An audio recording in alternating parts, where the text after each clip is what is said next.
Dans cette deuxième situation, on a un triangle BAL, dont on donne les dimensions, BA 4 cm, BL 5 cm et AL 6 cm. Donc on veut savoir si ce triangle est rectangle.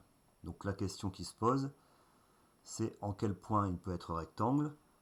Donc s'il est rectangle, c'est que l'hypoténuse sera évidemment le plus grand côté. Donc s'il est rectangle, l'hypoténuse sera AL. Donc s'il est rectangle, ça ne pourra être qu'en B. Donc on va faire nos deux calculs séparés, le carré du plus grand côté, d'une part, la somme des carrés des deux autres côtés, d'autre part. Donc ici, notre plus grand côté, c'est AL, donc on calcule AL au carré. AL au carré égale 6 au carré, donc pas trop compliqué, 6 fois 6, 36. Donc AL au carré égale 36. Maintenant, la somme des carrés des deux autres côtés, BA au carré plus BL au carré. Ça nous donne donc 4 au carré plus 5 au carré. Ce qui fait donc 4 au carré, 4 fois 4, 16. 5 au carré, 5 fois 5, 25. Donc 25 plus 16, ça nous donne 41. Bon, donc là, ça apparaît assez clairement. D'ailleurs, on pouvait le supposer en regardant le dessin, même si ça ne saute pas aux yeux. On n'a pas d'angle droit ici. Donc comment on va rédiger ça?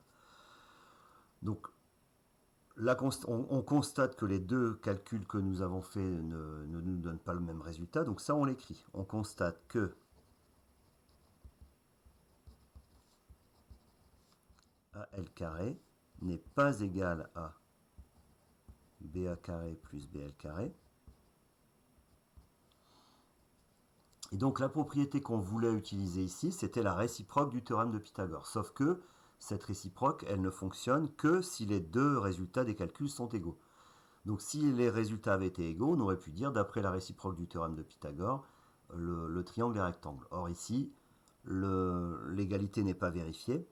Donc ce n'est pas la réciproque du théorème de Pythagore qu'on utilise ici, c'est ce qu'on appelle la contraposée du théorème de Pythagore, qui est équivalente au théorème lui-même. Donc en fait, pour simplifier les choses, on va dire qu'on utilise le théorème de Pythagore.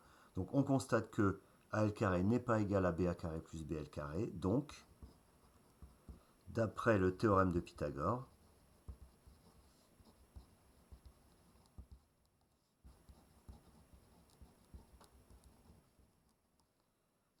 ABL ou BAL n'est pas rectangle.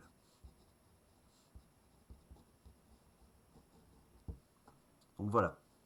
Donc il faut bien se souvenir que quand il y a égalité entre les deux calculs qu'on fait, on utilise la réciproque du théorème de Pythagore. En revanche, quand il n'y a pas égalité, on utilise simplement le théorème de Pythagore.